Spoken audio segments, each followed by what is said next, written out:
Hello everybody and a warm welcome at Hamburger Bahnhof National Gallery of Contemporary Art for our lecture with Jeff Wall today. Dear Jeff,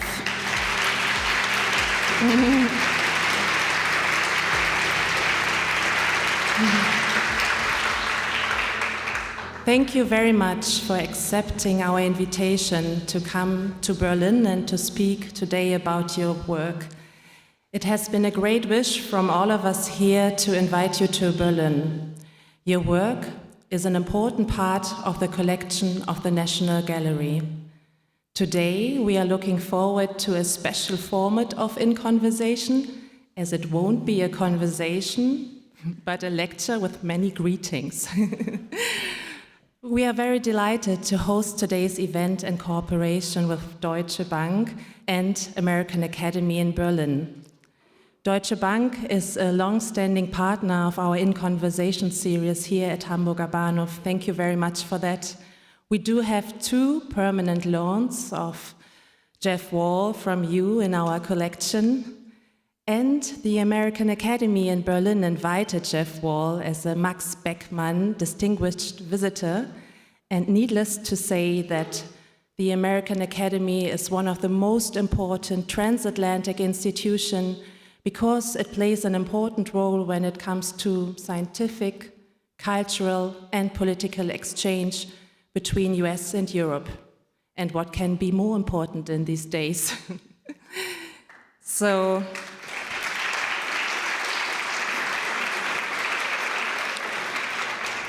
we are very pleased to be here on site with our partners as a place for intellectual exchange, dialogue, visibility, and to support the important role of art in our society. We thank you all beyond measure for making this evening possible. Thank you so much, Deutsche Bank with Britta Färber and Sarah Bernshausen, for your generously support of Deutsche Bank, the series.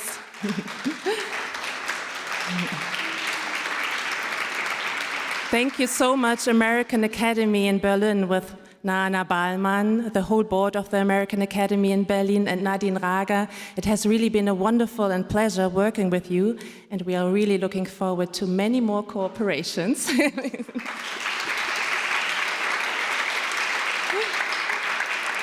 Thank you, the audience, for coming. Thank you, Jeff Wall. And I will now hand over the microphone to Britta Färber, followed by Nana Ballmann and Jeff Wall. We will end the lecture with a moderated Q&A by our director, Till Fellrath. We wish you an inspiring evening.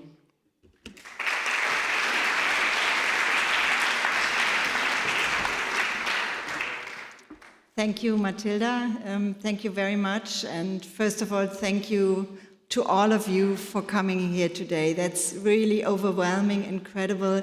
And I can see so many artists in the audience, which is also a very special occasion for me. Thank you. And what I would like to say is, and also, of course, most of all, thank you to Jeff Wall for coming over. For us, and I will come to the American Academy also later. It's a very special format for us as well, but we have a close connection to the American Academy as well, as we are supporting one fellowship for musical composition here in Berlin, which is a very acclaimed fellowship. Yes, and this series, as I just learned a minute ago, is not in conversation today, but it's a talk, not a lecture.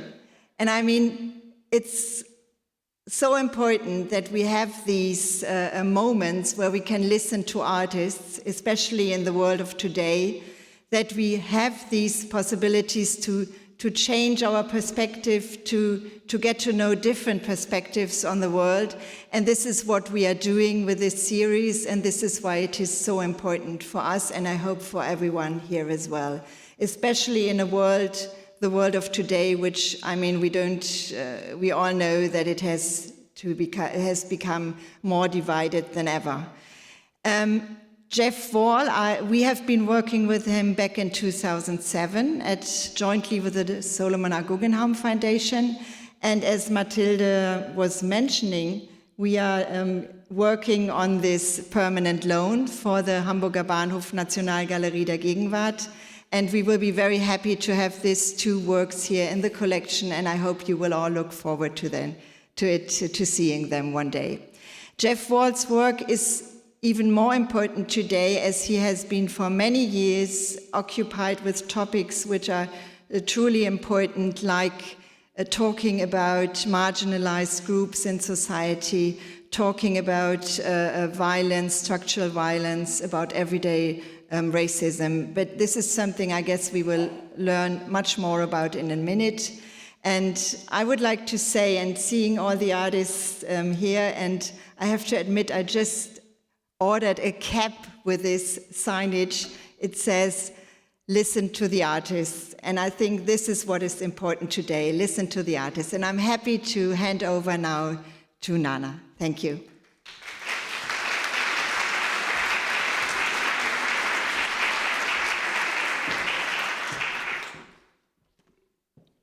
Right, so good evening from me as well, and thank you to Mathilda, to Sam and Till for hosting us here tonight, and for your wonderful remarks, Mathilda and Britta.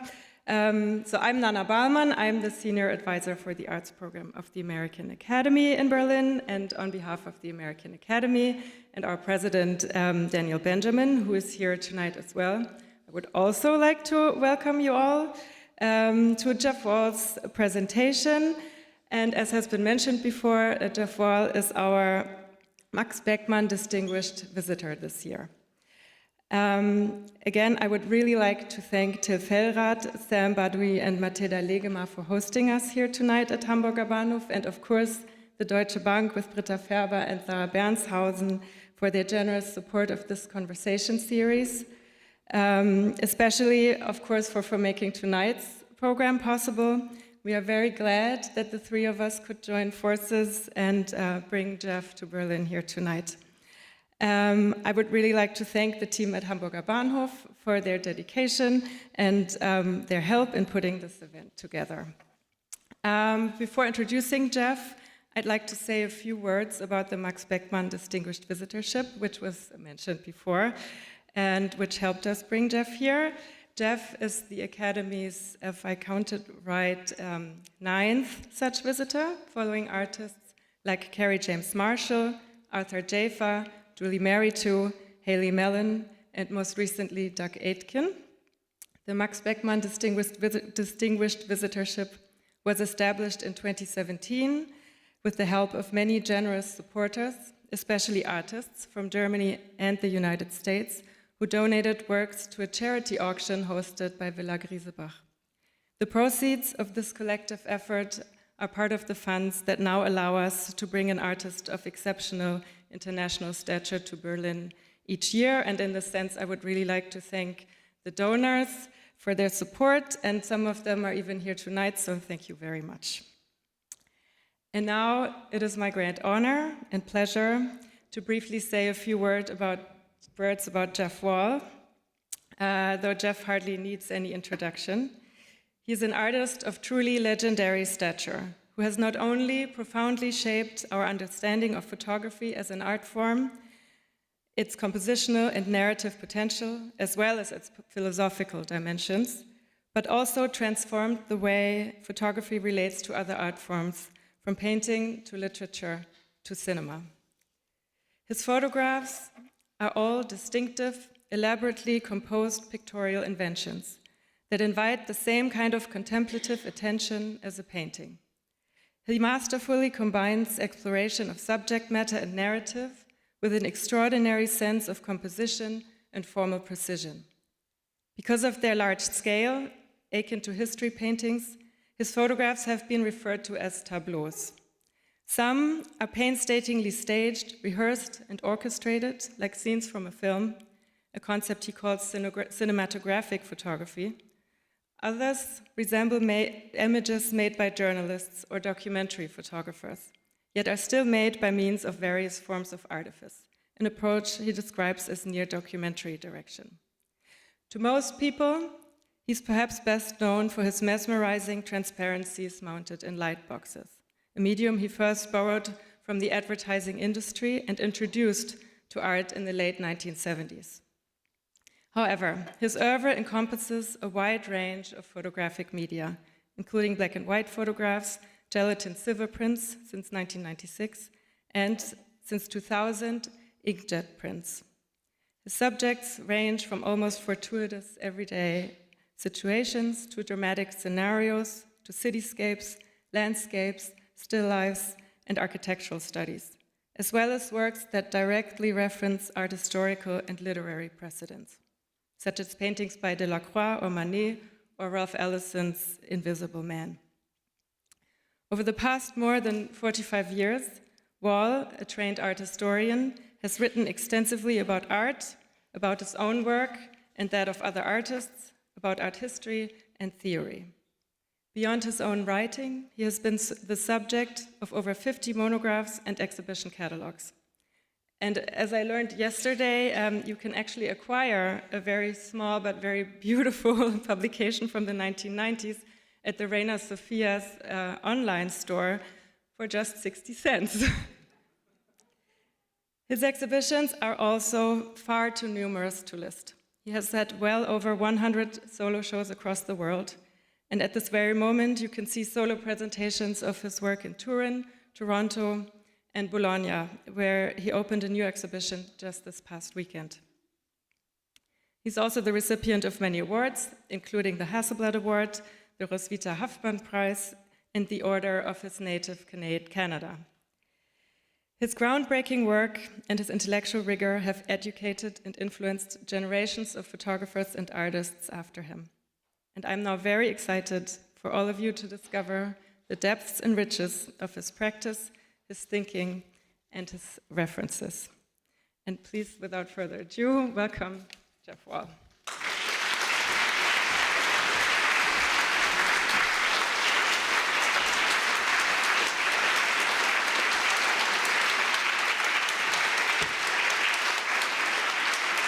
Thank you. Thank you. I'll just say thanks to everybody at once. Thanks for coming. I'm going to refer to my notes a little tonight, so if I'm looking down, you'll know why.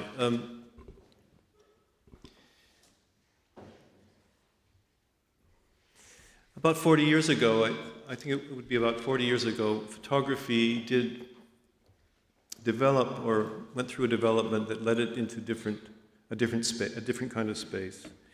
There are a lot of reasons for that development. There's a lot of reasons for that change, but I'm not going to talk about that tonight. I'm going to treat the transformation of photography that Nana more or less outlined as a sort of a accomplished historical fact, and not wonder about why it happened or whether it was a good thing. These things are still being discussed, obviously. Instead, I'm going to just try and tell you about the conversations I have had with myself about what I've tried to do over the years. There is no conversation with the second person here tonight because I felt like it would be maybe more interesting for you to hear a report on the conversations I've had alone during my work for quite some time. One of the major transformations of photography in that 80s period was that it moved into a space that previously had only been occupied by another art form, and that was painting. Painting had taught the world to see, the art of painting and the painters had taught the world to see itself in ways that we all know, and I'm not going to try and describe, but photography had no place, or even no ambition to be in that place or in that domain for quite some time. But by the end of the 70s or the middle of the 70s, I think there was an energy, or there were energies inside the photographic practice that needed to go somewhere else. Photography needed to become different than it had been up to that time. It had to become something that photography had to found out, I believe, photography it discovered, or photographers discovered, that they had the chance or the opportunity or the need to occupy that space that was exclusively that of painting. Photography or photographers discovered that the characteristics that painting had invented and owned for centuries were to some degree available to us, those of us who wanted it, let's put it that way. And so, what was it in painting that we needed? What was it that painting had to offer us? The French used the term tableau for this kind of picture. I show you Velasquez's Las Meninas in Thomas Struth's great photograph of it, because it really is the exemplar of what the so-called tableau is. I'm not going to say anything more about it except everything that painting asked, everything that the gods of painting asked to have done, Velasquez pretty much did in this painting, so it stands on its own. What is this thing called the tableau? It's an object. It's emphatically an object. It's an object that faces us vertically, usually on a wall, and reiterates our own verticality. It reiterates our position in front of it in ways that photographs that were published in photographs that were made available in publication could never do, because we can handle them like we handle any object. One cannot handle a tableau. One feels one shouldn't handle a tableau. So it's emphatically physical. It's also emphatically visual. It's an emphatic rendering of something, whatever the subject happens to be. But the emphatic nature of it is not just the emphatic nature of what is being shown. In this case, the court of Philip IV in Spain. It's showing itself. It shows us emphatically its own process of showing itself. So it has a kind of a doubly emphatic nature. We're talking about figurative painting here for the moment, and leave aside non-objective painting, although I'll come back to it later. It also reiterates or copies the world in a way that resembles, often very strongly and surprisingly, the way the world looks when we're not looking at pictures. That's the figurative dimension of painting. And it does that, when it does that properly, when it does it well, it almost seems as if it's looking at us as much as we're looking at it. And I think that paintings then have what we could call an autonomy in relation to us. They seem like an entity on their own.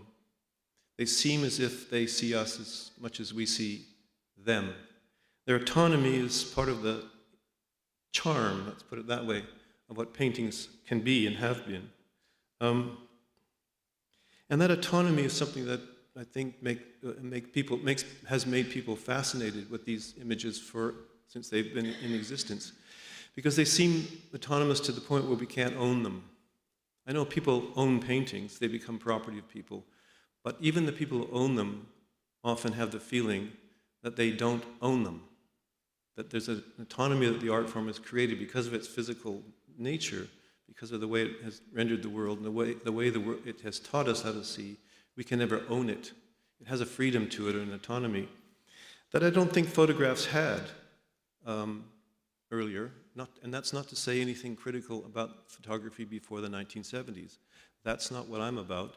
I'm not interested in criticizing the previous regime, shall we call it, of photography. But it wasn't interested in that, or it had not become interested in that for any number of reasons.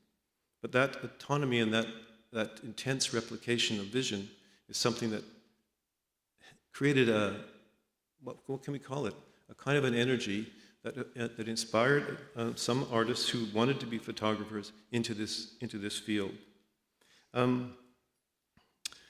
That replication, that autonomy, all of these things are achieved by acts of composition. All artists are composers. All art is composition. Everything we do is composition. And as such, paintings had the amazingly durable function of being decorative, of enhancing and making more lively the rooms that would have been dull without them. Sometimes the decorative aspect of painting is considered one of its lesser virtues, but I don't think so. What I'm telling you is what I think about what I do. I'm not trying to create any normative statements for anybody else. I'm talking only about what I do. All of these qualities seem to be available somehow at that point. I felt that all of these things that I had appreciated since childhood in painting were somehow available to me in a kind of new state. So I show you these two images just because I feel that this exhibition I made about 10 years ago had a very pronounced decorative quality, which I enjoyed very much.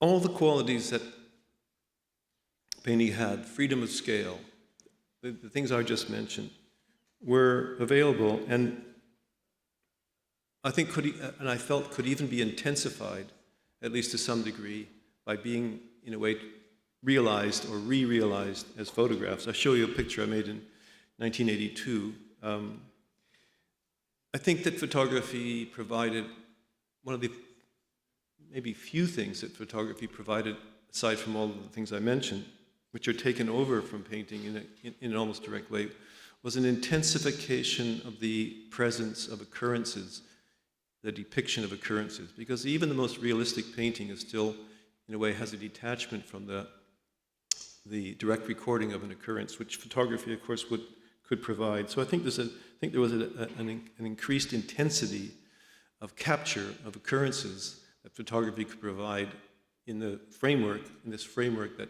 had been sort of detached from painting. I think it was possible to detach all those qualities from the art of painting. And I know that at some point people have criticized me for imitating painting.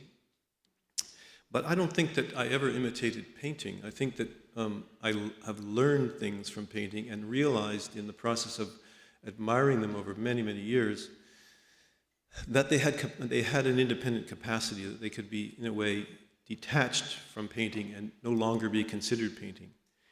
The detachment sort of reminds me of a trick that you can see sometimes that maybe magicians do, where they have a table set with glassware and plates and silverware and a tablecloth, and then they take a hold of the tablecloth and they make a quick movement like that, and the tablecloth whips out from the table, and all the tables and all the dishes and cups are never moved. In a way, that detachment is something like that. It's something that was whisked away out from the world of the domain of painting and put somewhere else. Of course, the gesture was that one, but of course there never was any tablecloth. So all of these things I felt could be legitimately used without in any way imitating any effect of painting, whilst doing the other things I mentioned to you. One major element that meant a lot to me, and I think has meant a lot to other people, was the freedom of scale that one learned from the other art form. Let's stop saying painting, we'll just call it the other for the moment. Freedom of scale, pictures in the other can be large, small, whatever. There's a complete and total freedom of the painter to realize the image at the scale they want. But at the same time, because of that freedom, that other art form also showed us that there's one scale that is different from all the others, and that is what I call universal scale. Sometimes it's called life scale.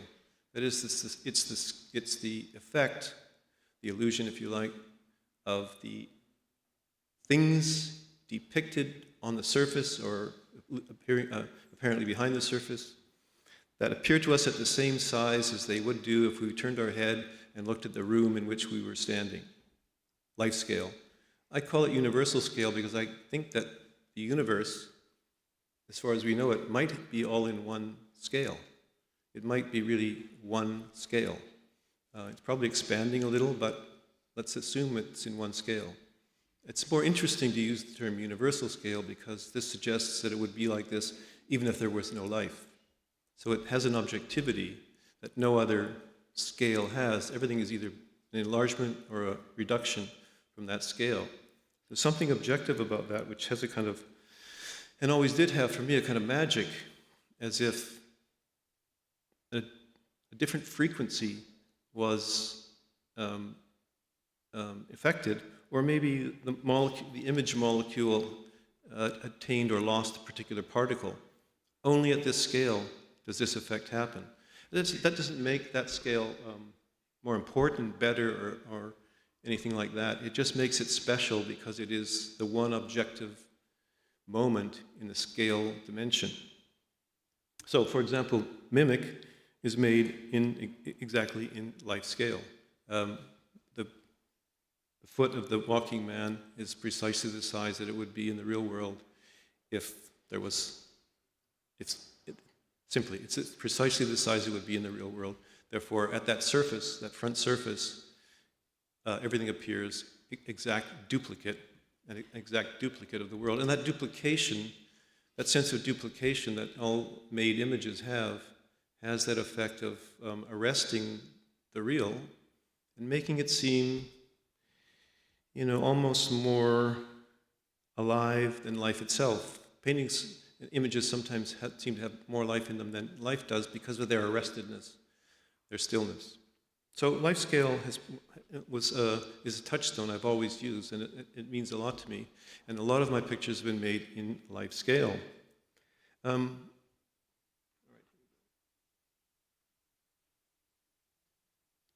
When I say intensification of capture, I think this beautiful painting by Gustav Caillebotte is a good example.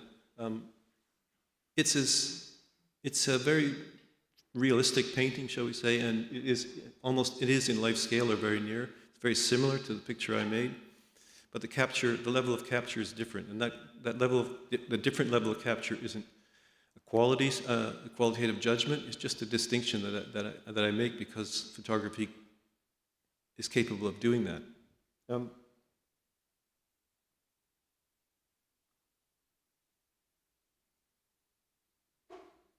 I'm not going to talk about this picture because I got a little off track already, and I don't want to talk about it. I'll go on.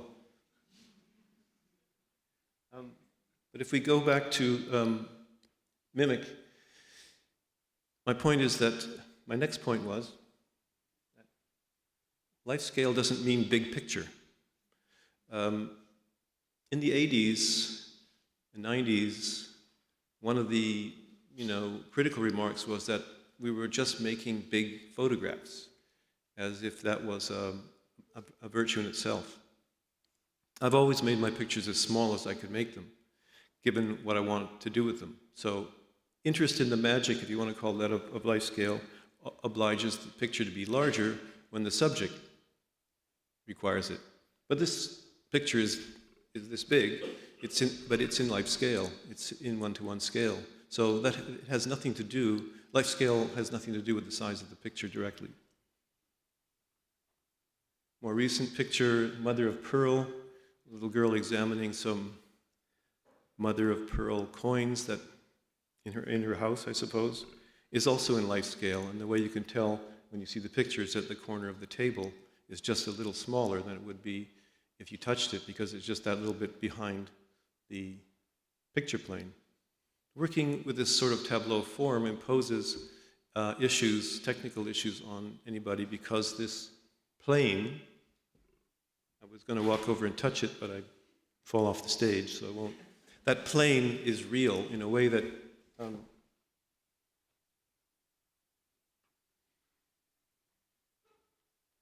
that plane is real in a way different from photographs that are meant to be printed smaller, like Garo Winogrand's street photograph, which I show you because it deals with the eye, but I could have chosen any one of 100,000 other photographs. These pictures are not made to be printed at anywhere near life scale. If they would be, we would have the problem of what size we would print the woman's head. The journalistic photograph and the cinematic image, and we'll get to that, don't have that sense, that scalar intensity. Only the tableau form imposes it by its nature.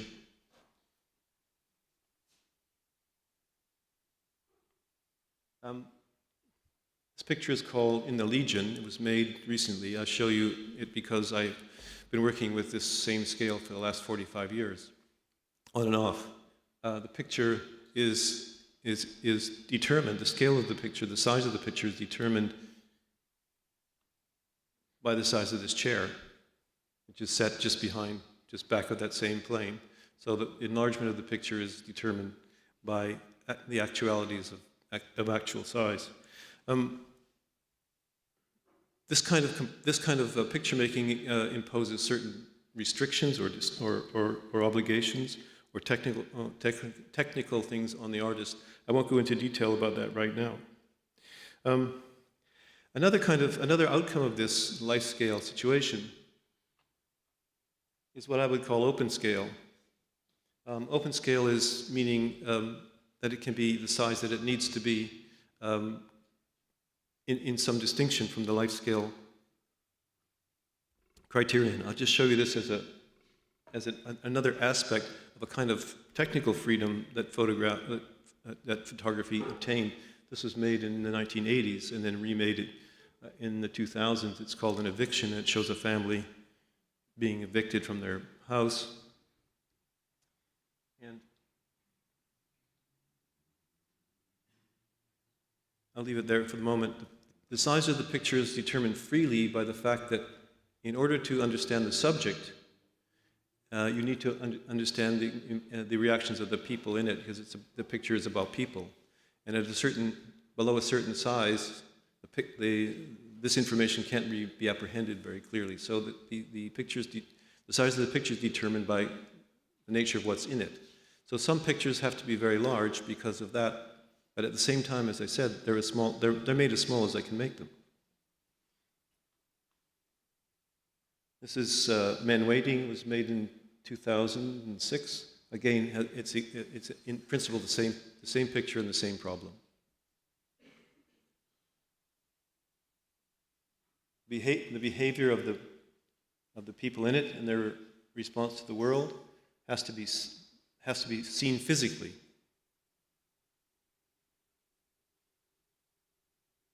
So the tableau. The tableau is, been something I've identified with for a long time, as I said. And a lot of the people who've, talked about my work have considered that the tableau for me means this kind of painting, because I did this picture, 1979, which was a response to Manet's Bar at the Folies Bergère. And of course, I was involved in this kind of painting. When why would I not be? It's some of the most instructive painting ever made. But this is also a tableau in the same sense. And this is also, and so is this. So is that.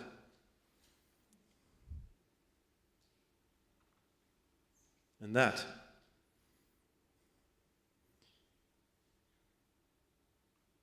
And this. This is Lawrence Weiner in the 60s.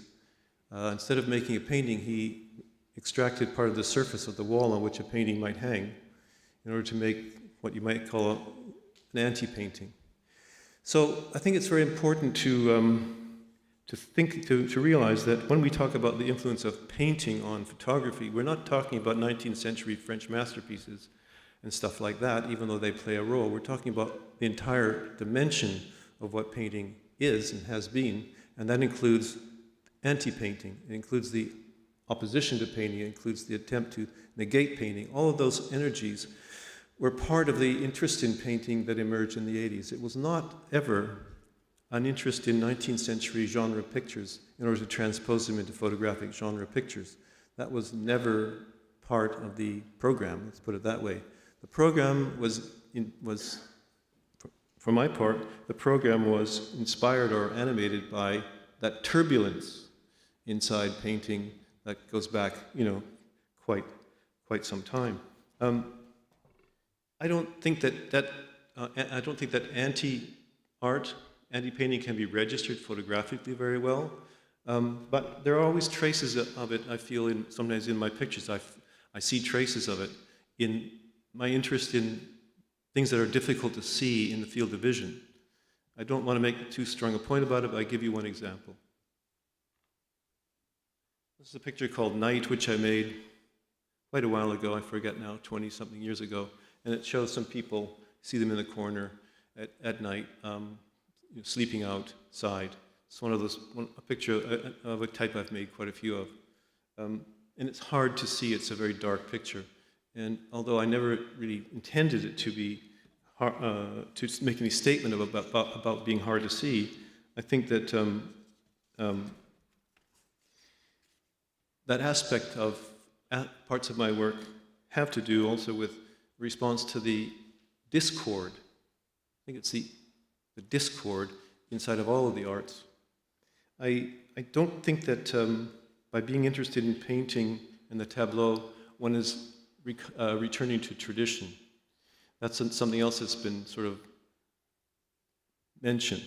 I don't think that, I'm not interested in tradition. I'm interested in the art that I love, and I can learn something from it. I don't really care when it was made. But at the same time, to be more objective,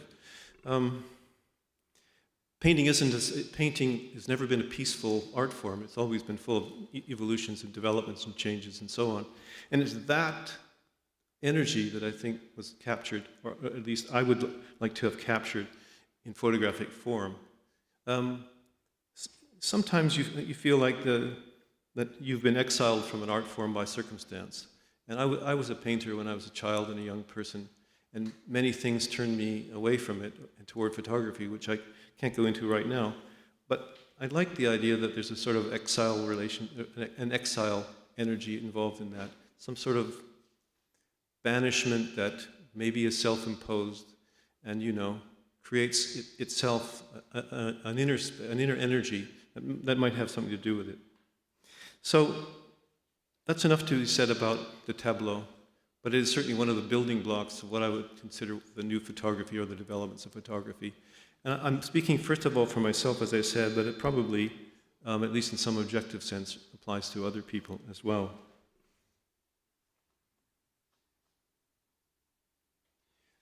The other great source for me, was the cinema.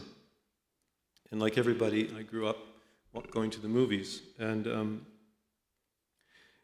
I'm not very interested in the cinema, I have to say, and I don't really even like movies much. I don't dislike them, and when they're really well done, then they become works of art, like a painting is or a poem, and then I like them. But otherwise, I don't really care for them. But what I really like is the photography that's done in making films. I think the photography that was done in making films is some of the most inventive, daring, adventurous, complicated, technically proficient, etc. photography that's been done in our time. I'll show you a couple of examples, but again, there could be thousands, or at least hundreds. This is a still from Roberto Rossellini's film that was, I believe, made here in 1948, Germany, Year Zero, photographed by Robert Juillard. I think the photographers who made these films are important, and we always talk about the director, but it's the photographer who made the images, so I mentioned the director. Photography of this film is akin to documentary photography, which is what Rossellini wanted. But the cinema doesn't have a photographic style. There is no canonical photographic style in the cinema. This is Buñuel, photographed by Néstor Almendros, Los Olvidados, one of his earliest great films, 1951, I think it is.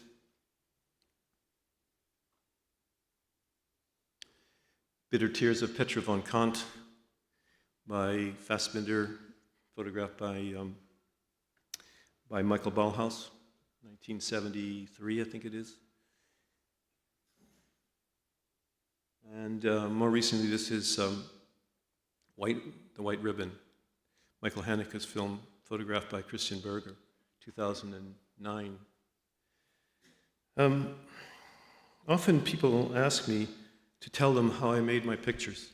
What did I do to make my pictures? What is this cinematography you talk about? What is it that you do?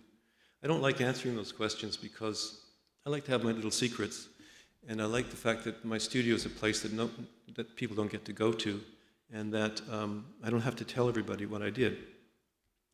But what is cinematography? In this case, what did they do to make this image, which is an image that appeared for 1/24th of a second in the film? So it plays a minor role in a sense, but it had to be made. What did they do, Berger and Haneke and however other many people were involved? You know, they first of all must have gotten secure access to this room. That's the first thing they probably had to do. Where? So is this a room in a house? Is the house in a town? Is the room on a soundstage somewhere? Did they have to build the room? Could they rent it? We don't know necessarily, but we know they had to solve that problem. They had to get the room, place to put the camera. So, next thing, my guess is, I haven't studied this, but my guess is, if it was me and I had the room, I probably would have tried to figure out whether I could light that room with that chandelier or whether I needed some other lights to hide them somewhere. Because if you look at the picture, it doesn't look like there are any other lights in the room, but there might be. So we would have the space, and we would have a lamp, a light source. So we have to do those two things. We have to get a room or a place, and we have to light that place. What next? Well, maybe we don't have to belabor that except for one thing.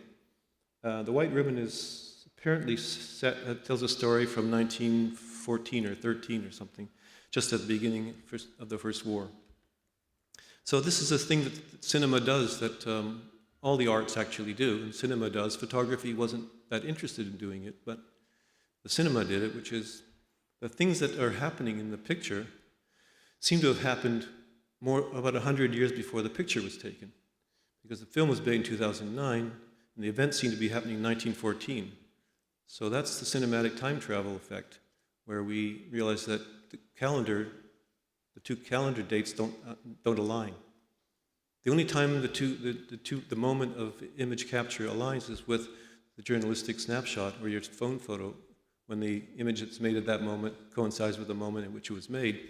But almost every other creative element, every other creative activity, the two dates don't align.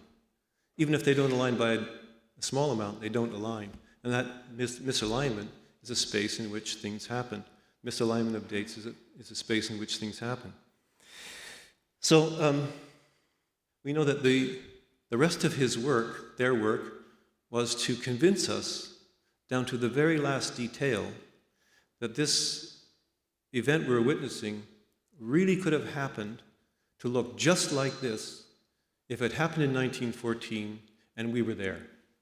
That's the willing suspension of disbelief effect in the cinema. Sometimes people talk about my pictures as if they were obsessively planned down to the last detail, as if that was a hang-up. I have some sort of hang-up, like a control freak kind of hang-up. But I wonder, in the case of this picture, where would be the second last detail, the one, not the last detail? The picture is completed to its final detail, down to probably what kind of paint was on the doors, if in fact they ever had to paint the doors, such that it captured the light properly. That would have been the way that light was captured by the paint of that era, and so on and so on. These kind of efforts are obviously part of this, completely part of the cinema, and so now you know how I made all my pictures. For example, a ventriloquist at a birthday party in October 1947, which was made in 1990, so it's the same problem. So if you want to know how I made my pictures, I made them in a cinematographic way, which was essentially doing whatever I had to do to make the picture. That is what cinematography essentially boils down to. It boils down to doing what you have to do, but if you want to think of the elements, there are only two: preparation and collaboration. Those are the only things that sums up the entirety of what so-called cinematography is.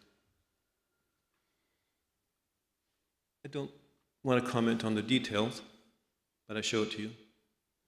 But there's also cinematography as photography is infinitely varied. As I said, there's no privileged way of photographing or preparing. And so, of course, films are made in any number of styles. This is a shot from Pasolini's film Acatone, which was made in the early 60s, one of his first films, maybe his first film, maybe his best film, in fact. And the cinematography here is much, much more simple. First of all, it seems to be being made in real time, being made in the time that Pasolini is living in, and his performers are living in. So it's very simply made. I'll show you 4 shots. And these 4 shots follow each other. It's very awkward to reach back here, but someone is addressing someone else.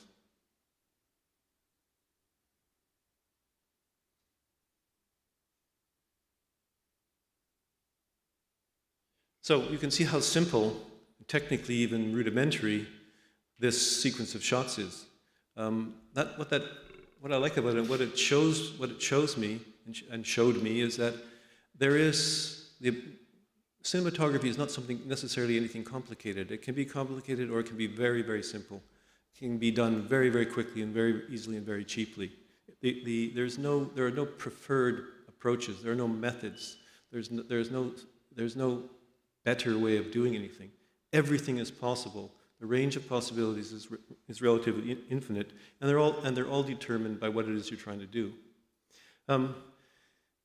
This magnificent close-up is the only one of the 3 that could not actually be considered for enlargement and presentation on a wall, because if you look at the 3 previous shots, and I'll show them to you again.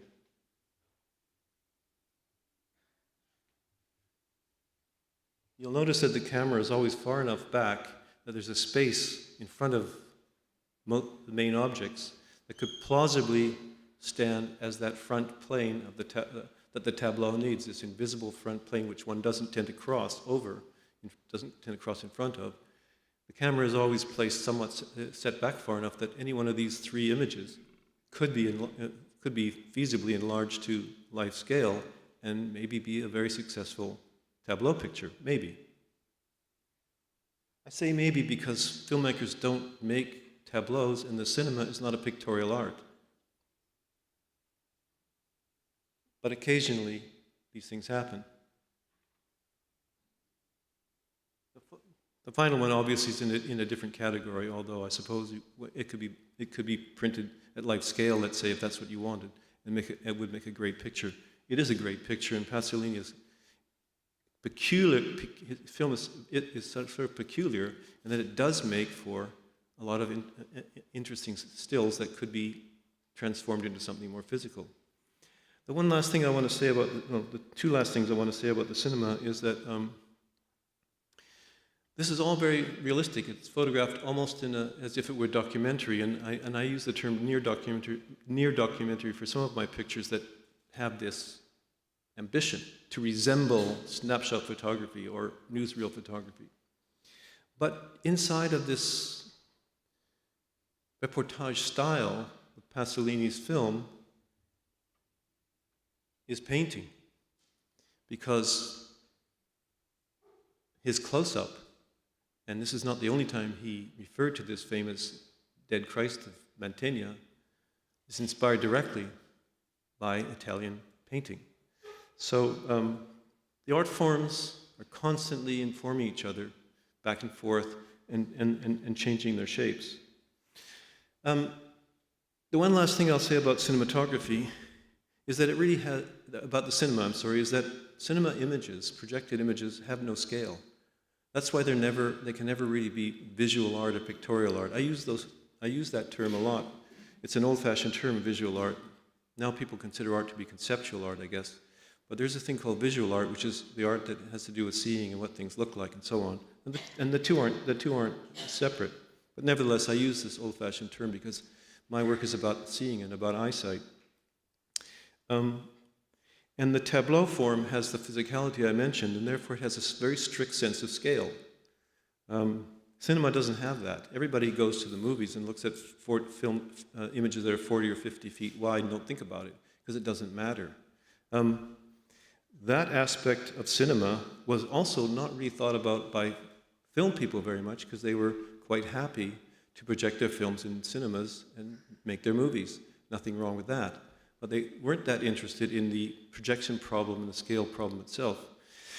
It was only in the anti-cinema of the 70s and in experimental film of that period, beginning in that period, where people began to think about this problem of the lack of scale, lack of a scalar nature of the cinematic image, or the cinematic image.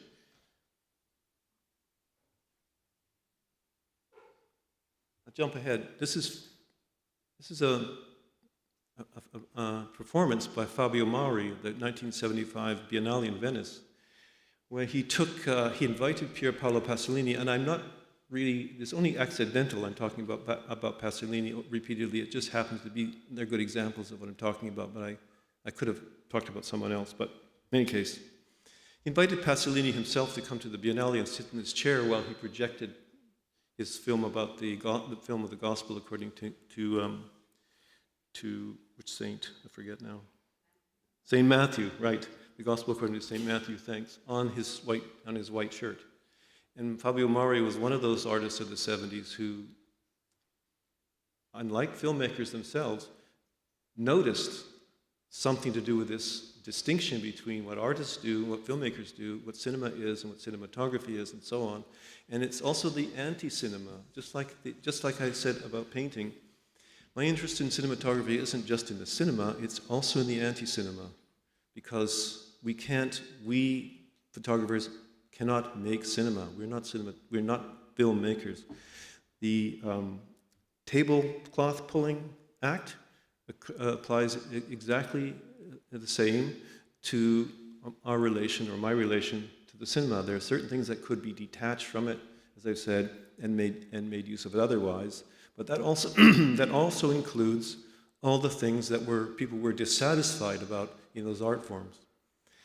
In the last 20 plus years or so, some people I probably listened to, were talking about the fact that there was a resumption of tradition. I know I mentioned this earlier. The tradition that's being resumed is the tradition and the anti-tradition, and I think that if there's any relation that I have to the older tradition, it's back through the anti-tradition. It's a reversed relationship. Let me just show you, go back a bit. I wanted to show you this picture I made in 1996. It's called Passerby, and I see it as akin in method, if you like, in approach, in technique, to the kind of shots that Pasolini was making in his Acatone. I'm not trying to copy Acatone, but the ethos or the technical attitude is, I think, for me, quite interestingly and strongly related. And so, because I love those pictures, because I love the way those films look when they're still, they've had an influence on how I work. I would say that I have many, many influences, but that kind of thing is one of the strong ones. Okay, so we've detached elements from painting, we've detached elements from cinema, and we are working with them in what I would think of as a new, for me anyway, it was a new, very free space. Very free, meaning because cinematography has no canon of technique, no canon of result, no canon of style. Great films can be made in any style. From Walt Disney films to Pasolini films to whatever, they can be great in any manner. So that openness resembles the openness of all the arts, more than it resembled the openness or lack of openness of photography itself. And I always wanted that openness or that freedom for myself for obvious reasons, because the richness of the traditions and the richness of the art forms is the foundation upon which all that freedom is based. I realized that in all the confusion with the what's it here, I forgot to set my timer. So now I don't know where I am. I'm going to finish with one last, I think, very important thing. And I'll be as quick as I can because it's probably about 49 minutes already.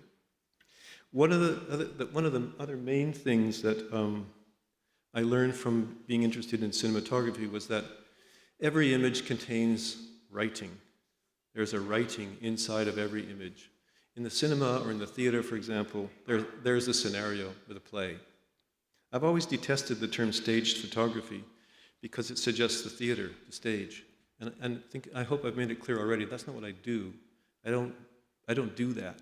If anything, it's a hybrid of the other things I was talking about. But at the same time, there is writing inside an image, and that writing is something that I've discovered or thought about more and more in the last few decades.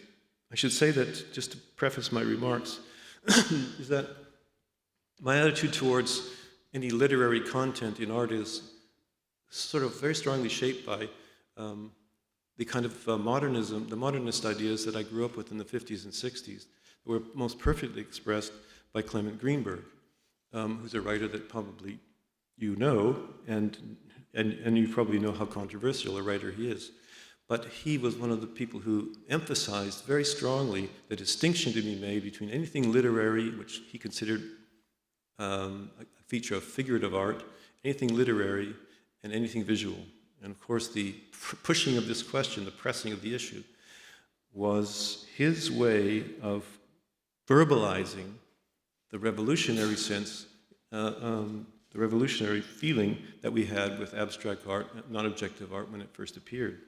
Abstract art taught us to see paintings differently, and nobody who has imbibed the ethos of what abstract art meant sees paintings the way people would have seen them beforehand. So, despite being very much sympathetic to that distinction, or because I'm sympathetic to that distinction, I paid a lot of attention to the presence of writing inside images. There's, various relations. I'll show you a couple quickly. Various relations that matter. I'm going to show you a couple of very canonical images, not because I think that these things are only achieved in paintings by people like Rembrandt, but because they're so established that they're easy to understand.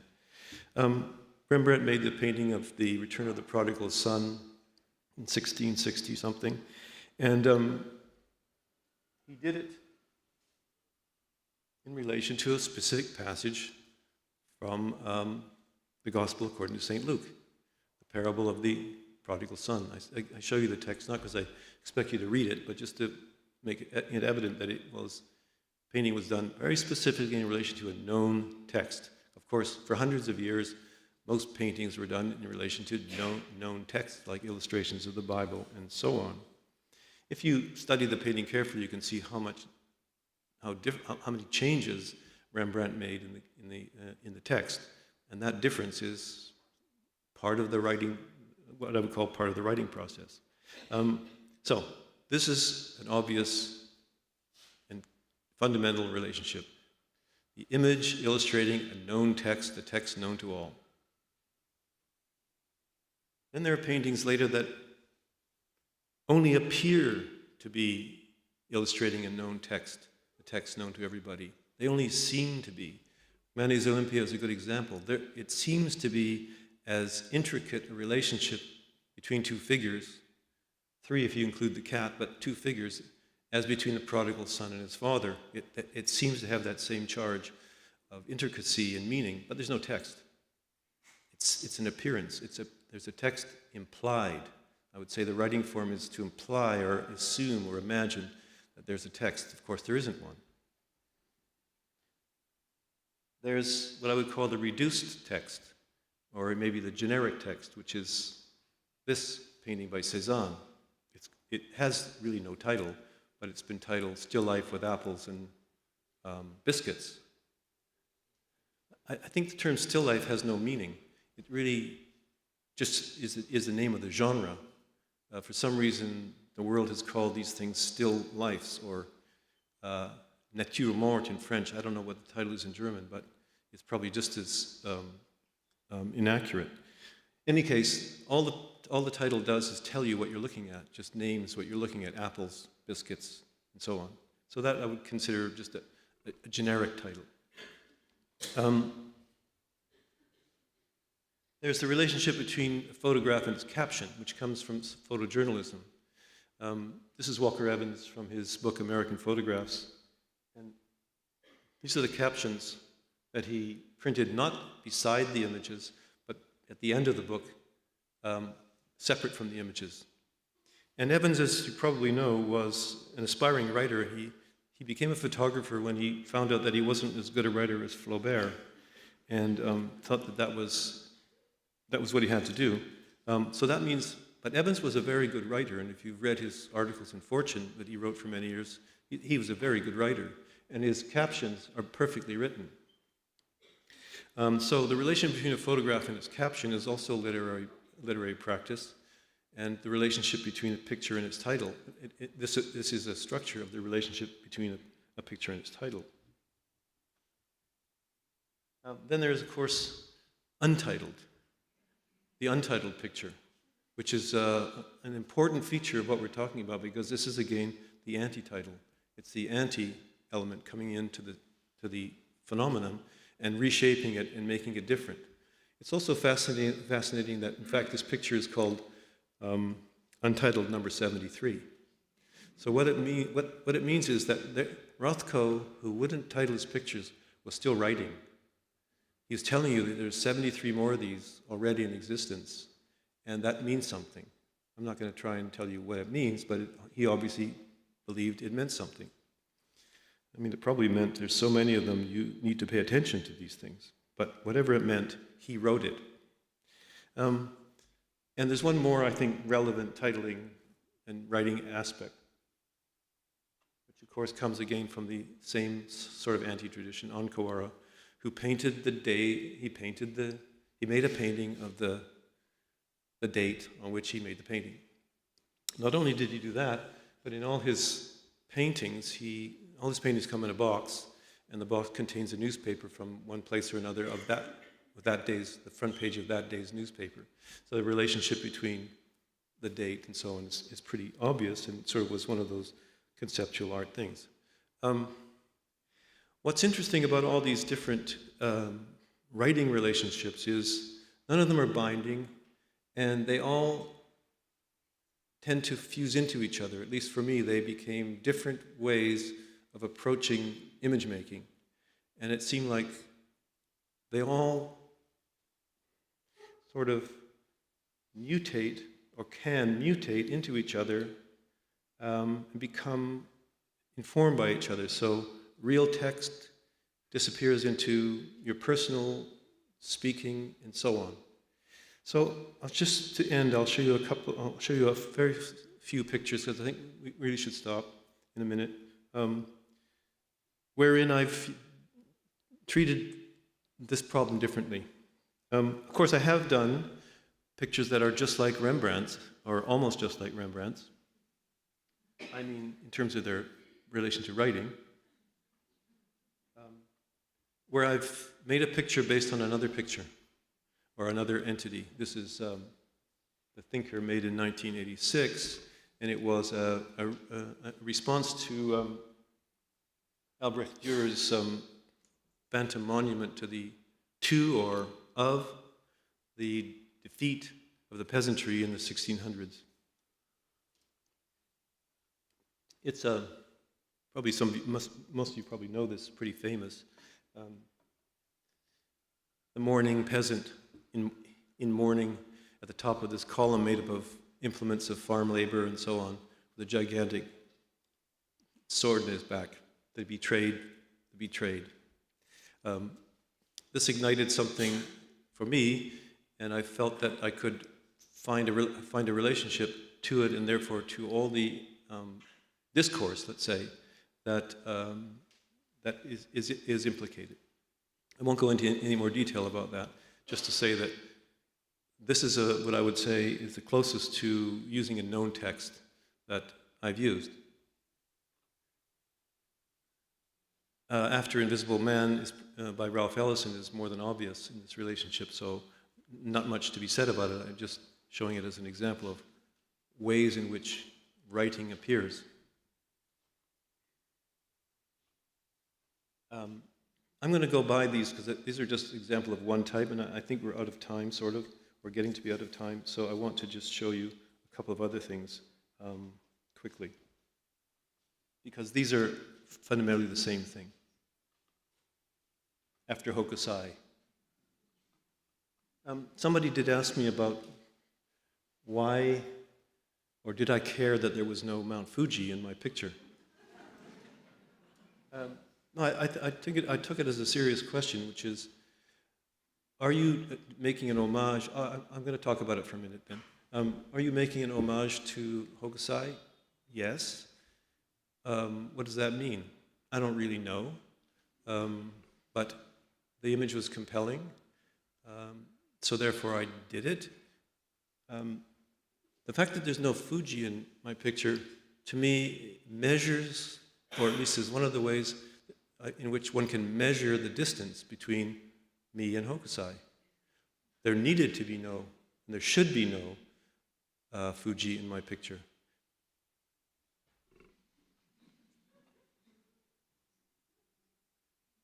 I'll go by this one.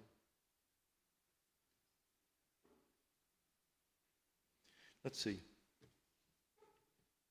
I'm going to go past these because they're obvious, and I feel like I shouldn't take up too much time, but I want to say one last thing.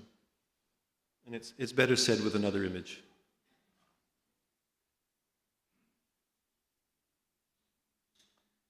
Let's pick this one. It's quite new. It's called Fallen Rider. All these forms of writing, for me, circulate in sort of an imaginary sort of spherical space. I guess you would think of it. I think of it as a spherical space. Kind of space I would be having a conversation with myself in. And the sphere isn't stable, and it moves. And inside that sphere, things occur to me. And they occur to me for any reason. Something I witnessed, because many of the pictures I have done, and some of them I've showed you, have originated for something I really saw. I witnessed myself. I've said many times, I begin by not photographing. And not photographing is a photographic act. It opens up a different dimension of how to work. But it also, that opening was made available by the things I've been talking about, by this free space that this sort of hybrid approach opened up. It's made it possible for me to respond to anything that captures my attention in a particular way. And by particular, I mean strong enough to make me feel like it discloses the possibility of making a picture that I never dreamed I would want to make. So, for example, a friend of mine 30 plus years ago told me about having witnessed this event and thought it might interest me, but it didn't, and I forgot about it. And many, many years later, it came back to me for no explainable reason, that it was a subject that I could do something with. So then I made the picture. That can stand for any number of what I consider starting points, where one starts. So let me just finish this by trying to explain one last thing, which is what I mean by writing in the image, at least what I mean by writing in the image, not what everyone means. Every picture I've done has started with something that wasn't pictorial. You know, something I saw, something I read, etc. Those aren't pictures. They weren't set off by other pictures, or if they were, it was only very occasionally. Set off by something non-pictorial that had to be verbalized in order to know it, to recognize it, I had to verbalize it, like mimicking the Asian eye, mimesis of the Asian eye, or in this case, fallen rider. By the way, the titles of my pictures are written in this spirit. So that's verbalized, and I consider that my writing. As soon as I have said to myself, or I've used words, even if they're only unspoken, I've written, it's writing. And that means I have written. In order to begin, I have written. And then the next thing that has to occur is that I have to engage in pictorial construction. And in the ways we've been talking about, I have to engage in making a picture, which has nothing to do with writing, as Greenberg would have argued. Picture making is not writing. It has to do with taking a new relation to writing. I see that the practical or plastic work of picture making as a process of erasing that original writing. It erases it. And the work is no longer writing, the work is erasing. And the erasure itself, the act of erasure, it takes place in the act of making things, like in the white ribbon, you know, getting the room, getting the light, doing all that stuff, doing all that work. That's plastic making. Those people are making things the way a sculptor makes, or so on. It's a plastic act of making. Those things erase the verbalization. So the picture emerges from a new relation to writing, which is a kind of anti-relation in a way that I've been talking about. So that happens, and when the picture comes into existence, that writing has been erased. And it's not there anymore. It's the picture that's there. It's the viewer who rewrites what has been erased. And I think one of the great enjoyments of looking at pictures is your own personal rewriting and re-narrating to yourself any narrative or written element that I would have had to deal with.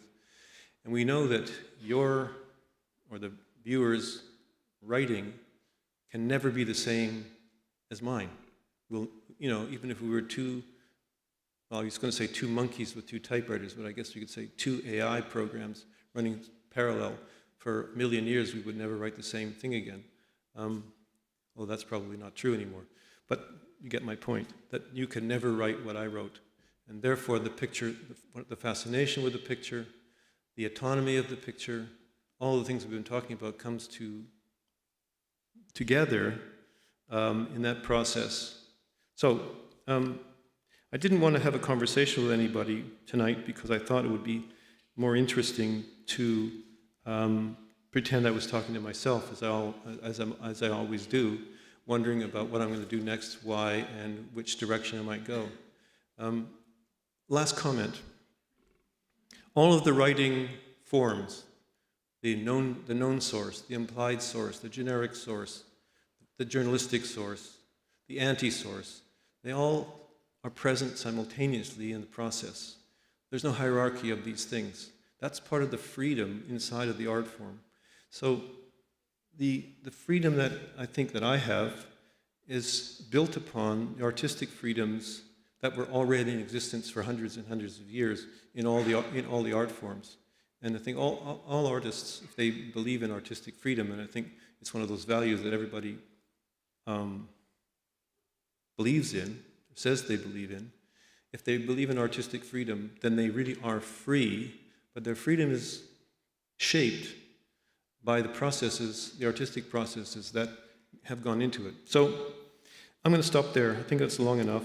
I think that's the gist of what I wanted to tell you, that these three domains, painting, cinematography, and writing, mutate constantly in the process of what I'm trying to do.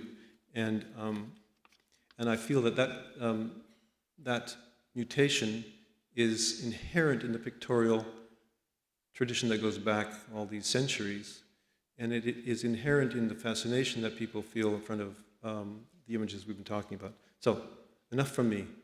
Thanks for listening.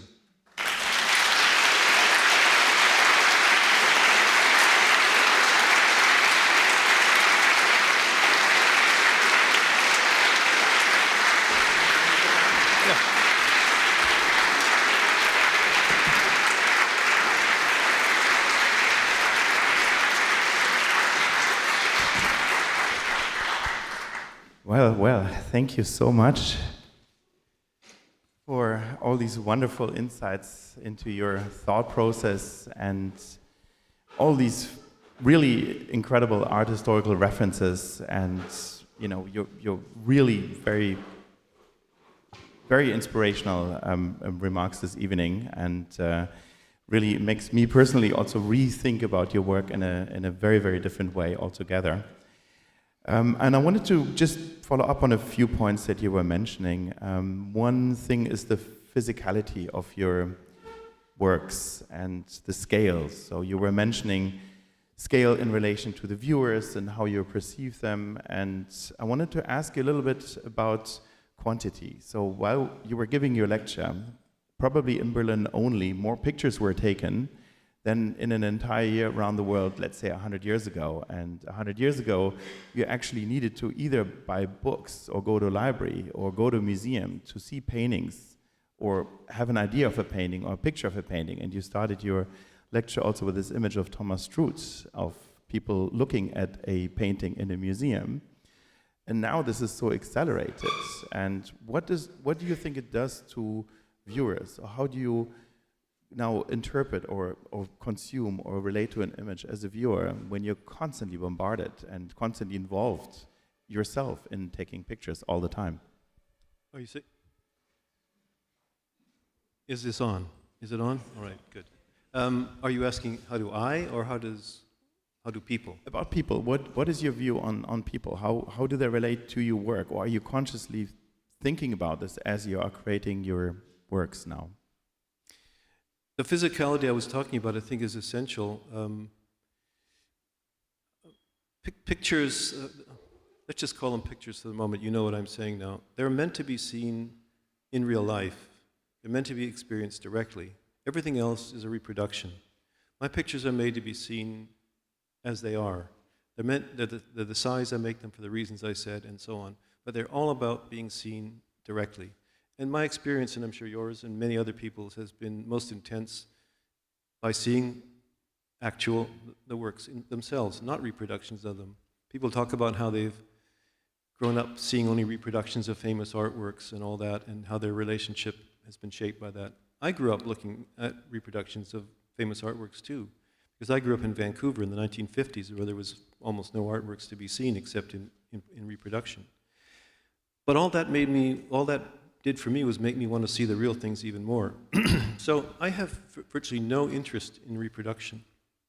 I have only interest in making what I'm making in the way I'm making it. And as I've already said, and I won't repeat it, that physicality contains an enormous cultural, intellectual, emotional, personal charge that people respond to, also really very somatically. It's a somatic relationship, a body relationship that you have to an image. So the acceleration of images on screens and in reproduction are socially important, but I don't have any interesting thoughts about it because they don't really enter my world very much. I don't make my work to be reproduced. I make it, as I've said. The conditions for other people are really just something I could speculate on. I think that there are probably still millions of people who deeply appreciate the actuality of works of art.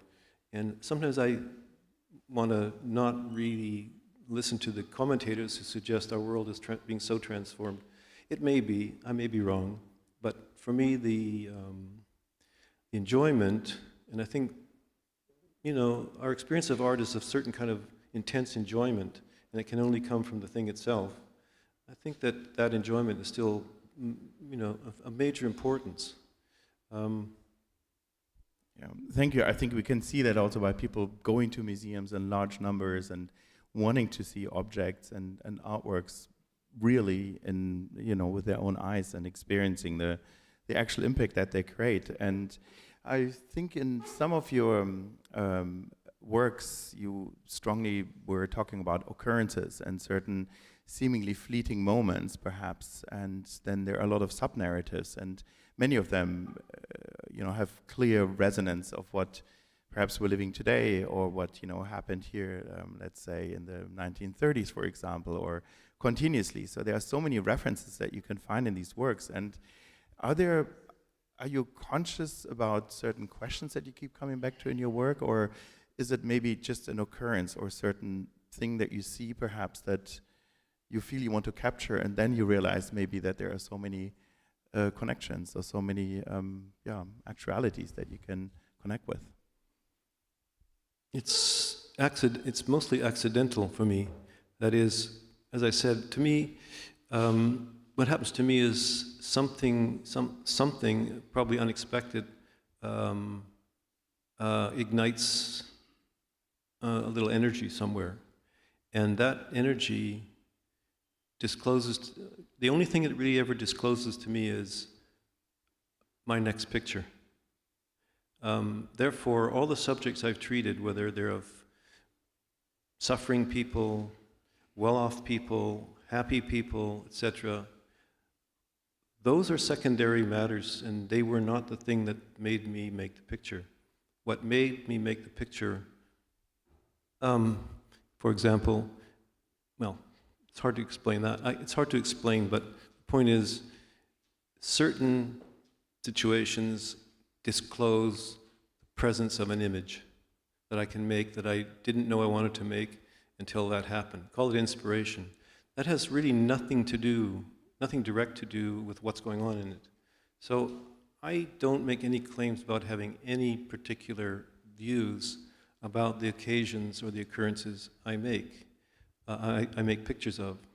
Like in the picture of the man making the eye gesture, which is one that contains a lot of social energy, I feel I treated the three characters the same. I didn't take sides. I showed them. And I think that's what the camera does. And I feel it's far, far more productive for me to imitate the camera and not imitate myself. Because I have my own views about this and that, like everybody does, but I don't think they're very interesting, and they don't even interest me. I don't interest myself. I'm not interested in myself. I'm interested in picture making, and I know that by being interested in me, I will make worse pictures than I would if I wasn't interested in me. So the events themselves, let's assume it's a real event, like the person falling from a horse, for example. The events themselves contain something meaningful. I like to think that what attracts me is and I guess I could characterize it this way, the fusion at this circumstance of something very now, like something that happened to me or directly now, and something very archaic that has been happening forever, like people falling, like people in conflict, people moving from place to place, people sitting on the ground, whatever it is that's in the picture, these things always happen. And I think that fusion of the archaic and the immediate, which of course, Baudelaire defined in his essay, The Painting of Modern Life, that's what modern art was, the fusion of the eternal and the transitory. I get that, and I know that people think I'm the painter of modern life for that reason. That's not really the point. The point is he was right, that what he said was aesthetically valid, that there's something important about things that occur fleetingly that have kept occurring, and they're always occurring. And I think that that is a sort of an abiding interest of mine. But that's all it is. I don't make any claims for having any social interests in my work, even though it's there. They're not really my views. Before we open up to the public, to our audience, there's one more question I wanted to ask you. We at Hamburger Bahnhof, we set up a photo lab. People can make pinhole cameras. We have school workshops for analog photography to also slow down, this act of taking a picture, becoming conscious of what you frame and what you communicate and how do you compose and what is the thing that you actually want to say. At the same time, I think you see technologies increasingly being able to fake realities or to invented realities, and it becomes increasingly difficult to distinguish when you look at social media, newspapers, or anywhere else, what is really true?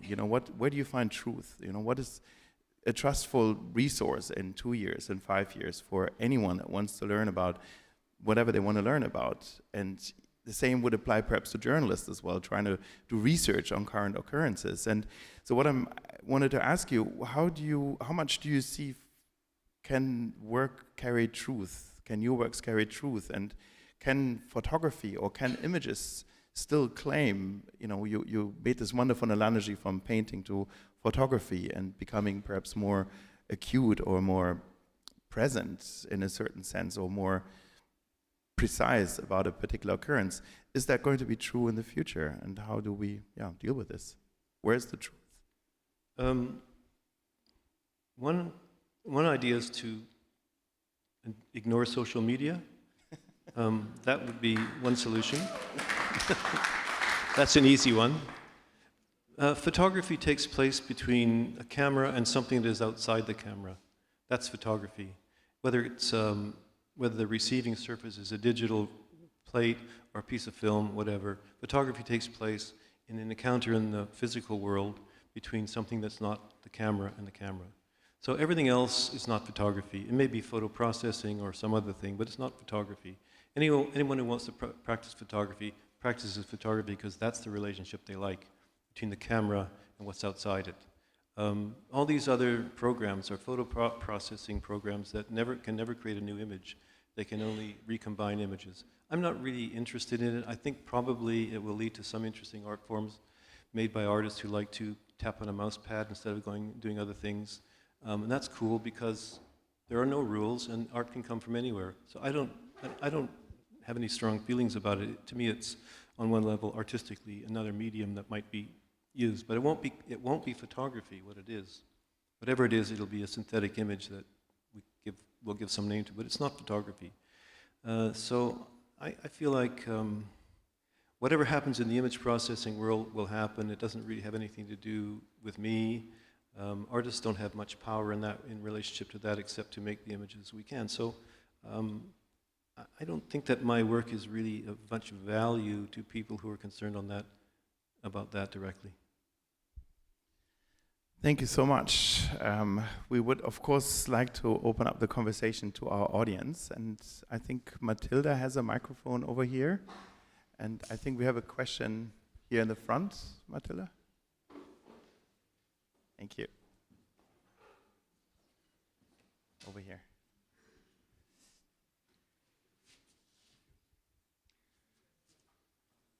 I think it was quite telling that you started your speech with a painting by Velázquez, Las Meninas. And this painting is very famous for its riddles, for its questions that the spectator might ask in front of this big painting. And maybe there's a parallel between your art, your photographs, which are full of allusions to referring to art in special. And the spectator might ask himself, he might ask questions. So I see a parallel between this painting you showed us first and what you are doing. I'm very happy you see it. Very happy you see it that way. I think that's just I think that let's call it ambiguity, which is a sort of a generic term meaning the effect that works of art have on us. That they do make it difficult for us to have a settled response to them, and we enjoy that. To me, that is the gap between the writing that gets erased by me or any artist and the writing that is reinstituted by the person looking at it. Velázquez's painting is, as I said, the exemplar of what painting can do. I use it as an example because of all single paintings one can put on a screen, it's the one that stands for and embodies those qualities. So I don't cultivate ambiguity. I don't believe that ambiguity can be cultivated as a value or achievement.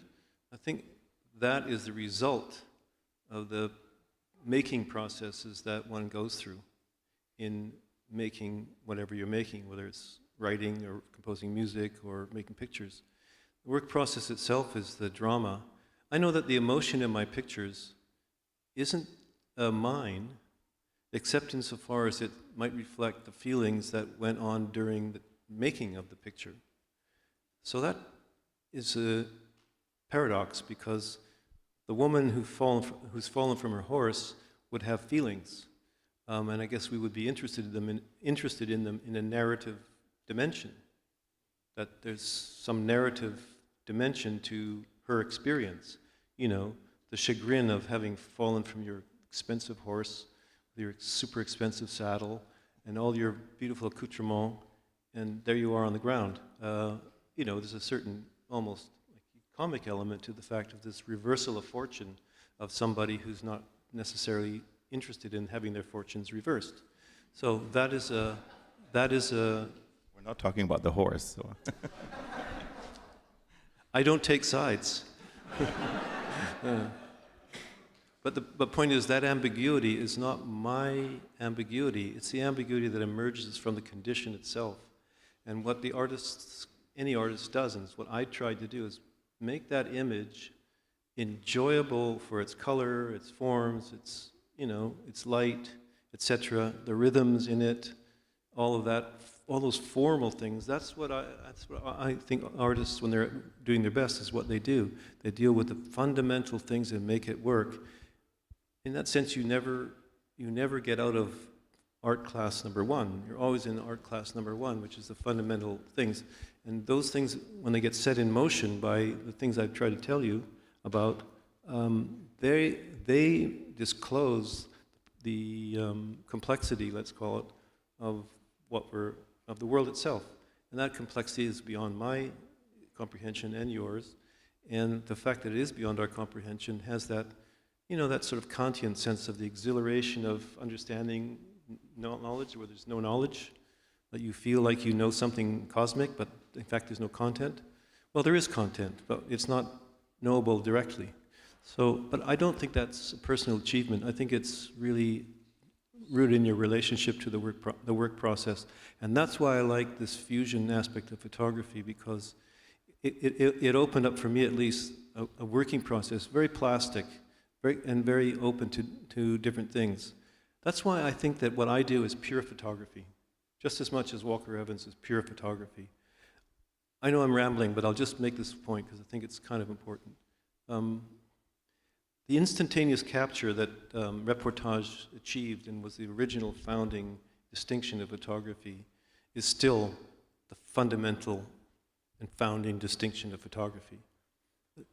Nothing I've ever done or anyone else has or will disturb that fact. Photography is essentially about this automatic capture and what it can do. But that isn't its entire artistic dimension. As soon as you put a camera in a place, other things open up. So without ever disturbing the notion of the essential nature of photography, and I don't think anything I've done or any other photographer's done in terms of artifice or all this stuff has disturbed any of that, that photography is such an incalculably complex medium that we still don't really know it. So there's no reason why what I do isn't as close to the essence of photography as anyone else's. In the interest of time, perhaps one last question. I know we could go on forever. It's just such a delight listening to you. But perhaps we have time for one last question.